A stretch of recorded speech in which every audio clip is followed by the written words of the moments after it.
Hello, y'all. It's your girl Bimbo. I am back with another Wednesday word, and this one is a bit heavier than my normal, light, bubbly Wednesday word. This week's Wednesday word is grief.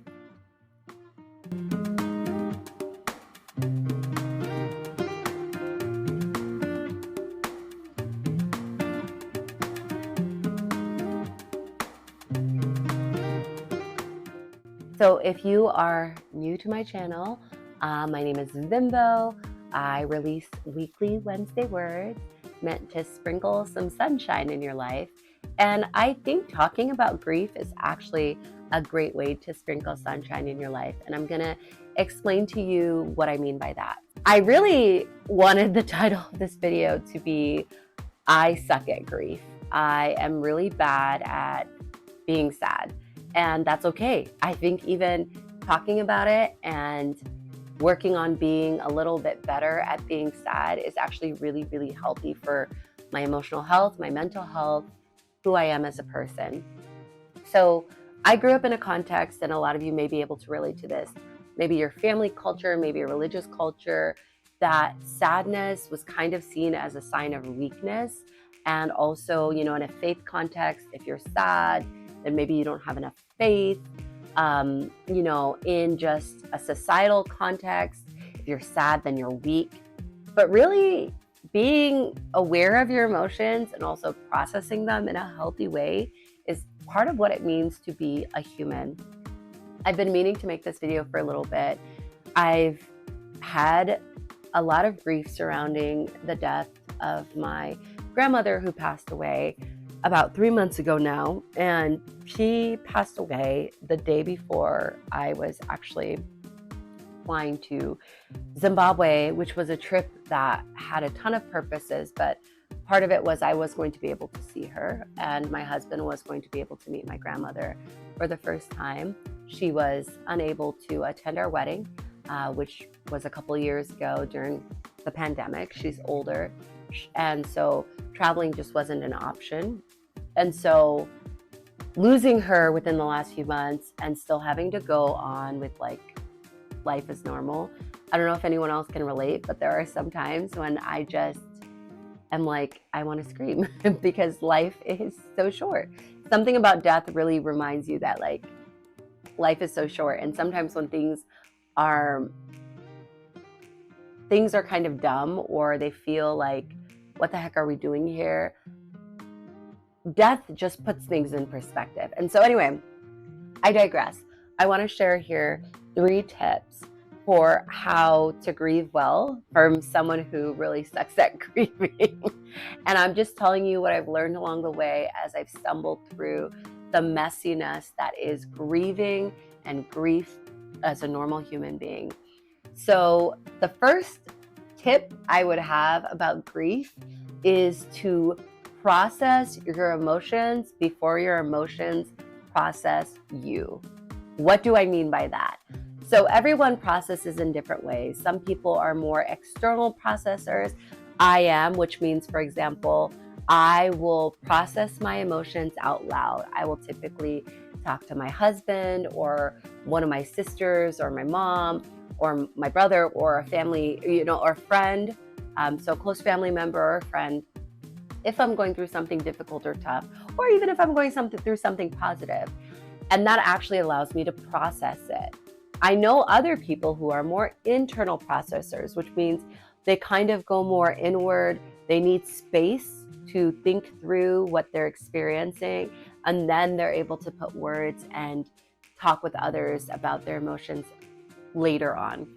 Whatever you have to do to process your emotions, find that thing and do it, because baby, if you do not process your emotions will put you through the ringer. Even if you do process your emotions are heavy. Grief is heavy. Being sad is heavy. Being devastated that you'll never get to spend another holiday with someone you love is heavy. Being devastated that, the election results this last week didn't go the way you wanted them to go, that's heavy. You got to process some things sometimes. And so my very first tip would be make every effort to constantly and consistently check in with yourself and process those emotions. So for me, what that looks like is I already journal pretty much every day. I have a prayer journal that I wake up, I listen to typically like a devotional thought. I have a few that I like, or I'll listen to the Bible app and just reflect on something that centers me for my day. And then I will write out my prayers. And I am very intentional about, I always write down something that I am proud of myself for. I always write down at least 3 things that I'm grateful for. And then I try to be very honest with God and myself. Really, it's honestly a reflection for myself about where I am. And so today's journal reflection was a lot of, hey, I'm really frustrated. Hey, I'm really uncertain about where the world is going right now.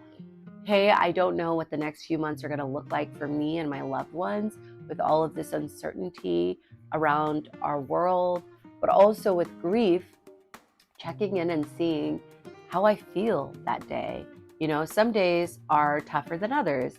If you're grieving the loss of someone, a birthday, a holiday, a significant date, maybe a triggering event that if you just are unaware, you might go through that day in a worse mood, only to realize later, oh my goodness, I'm really in a sour mood because this was so-and-so's birthday and they're no longer with us, right? So I would say my number one tip for grief is process it before it processes you. And the truth is, it's a journey. So there's no such thing as processing it like baking a cake and it's done. Grief is an ongoing thing. There's this quote from WandaVision. My husband and I watched that show. And WandaVision says something to the effect of, what is grief if not love persevering? And I think that's like a really beautiful thought, that we don't just grieve people one time. It's like a continuous thing, which is like super sad, but super beautiful, I think, as well. It's like you don't just grieve someone, you almost lose them over and over again every time they're not there with you as life goes on, especially if you loved them, right? You can take that how you may, but definitely process that. Like, it's a thing, so process it, engage with it. I think the second thing about grief is grief can feel like a heavy rock, but my second tip to wrestling with grief, or like I said, this is messy, so I'm no expert. This is from someone who's like in the midst of it, is find things that still bring you joy and try to do those proactively. So I will find sometimes that like I randomly am hit with a bout of grief. Like, we were on a farm for a fall festival like a month ago, and my grandmother has her own farm in Zimbabwe, and we're at a fall festival here in the DMV in the United States. And still, being at that fall festival really made that memory of my grandmother like really just at the forefront of my head. And so, yeah, you never know when grief is going to hit you. However, that grief, when you are ready, when you are able, right, to like resume whatever your daily rhythm looks like, try to find moments of joy to infuse into your life so you can keep carrying on. So we sign up for the fall festivals. For me, something that brings me a lot of simple joy is everywhere we go, as much as possible, I try to buy postcards, and I have a lot of joy in sending my friends postcards. Now, for me, at this stage of life that I'm in, I'm trying more to be connected to people like in person. So like spending hours on the phone with friends just doesn't, it doesn't have the same place in my life that it did a few years ago. But one way that I can stay connected with friends who don't live close by is I'll write them a postcard or a note. And I literally just mailed out like a couple dozen of those, because right now, like, the world just feels heavy. I feel like really overwhelmed by the election and what the future of the country will be, especially living in the DMV area. Just what is life going to look like for my community, our military community? My community also includes people who are federal workers, So a lot of things are posed or poised to change. I think poised is the word. A lot of things are possibly going to change in the next 6 months to the next year for the people I'm directly in community with. And so for me, it's really important that I still do things that bring me joy. So for me, that's writing out postcards to friends and sending them a little note of joy and happiness. It's also singing. I was just scrolling with my husband, and for some reason, the algorithm kept sending me videos that were like musical, and some of them were someone singing, and you can like do a duet with them. And so, singing music brings me a lot of joy. Just doing things that kind of breathe life back into you.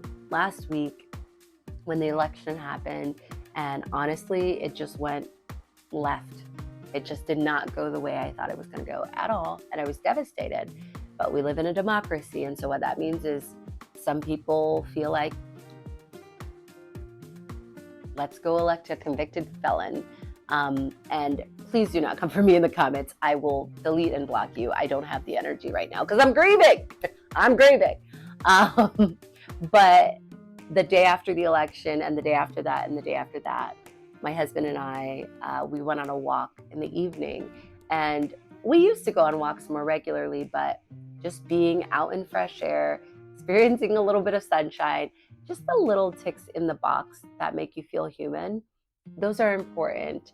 Whatever outlet you have, artistically, I would definitely recommend movement, but do things that bring you joy. If being in community with people fills your cup, do that. If you are with people all day and withdrawing and getting some quiet time by yourself fills your cup, do that. But find your ways to feel like yourself again. Just do that, right? The third tip I have, as someone who I don't always grieve well, because grief isn't a puzzle. Grief isn't a puzzle. Grief is a process, and it's an ever-expanding, ever-flowing, ever-going process, is to give yourself a lot of grace. To give yourself a lot of grace and realize that grief is going to teach you a lot about yourself. We all cope with grief in a lot of different ways. And for many of us, it kind of may push us into not the greatest habits that we've had before. For me, I have a tendency to want to control things. And what I found is, for example, if I'm grieving, I remember this like with the pandemic. I think this also applies to like when my grandmother passed away. I think this also applies to my grief over the recent election. I realized my tendency to want to control things drives me towards certain behaviors. So like with the election, I got really like super intense about the news. And now I want to know every piece of news. And what I'm realizing is teaching me about myself is I don't know everything. I never knew the future, but now that's even more apparent, right? Because it's like, ooh, things might change a lot. But you have to ask yourself, as you learn more about yourself, is this behavior that I'm engaging in making me more like the person I want to be or less like the person I want to be? I have decided I want to be a person who lives a life of peace. And so for me, that looks like, you know what? I can read the news or listen to the news once a week and be just as well informed as if I listen to it every single day and get more anxious, right? So similarly with you, whatever you're grieving, you can kind of go down a rabbit hole of obsession about trying to learn as much as you can about whatever it is you're wrestling with, whether it's someone's past and, you know, they've passed away and now you're like just obsessed with the facts that are surrounding that. Or you can slowly decide to let it go and replace it with things such as meditation, such as journaling, such as mindfulness practices that really can make you more emotionally healthy and cope in better, healthier ways. And so anyway, I am no expert on grief, but I will say this. From someone who has struggled with grief, I hope that some of these tips help you if you are grieving If you are struggling with big, heavy emotions right now, work your way through them. So wherever you are right now emotionally, whether you are doing okay or you could use a little bit of sunshine in your life, I do hope that you know that it's okay to be sad. It's okay to grieve. And it's okay to give yourself a lot of grace if you're having a tough time for whatever reason. With that being said, I'll see you guys next Wednesday. Bye now.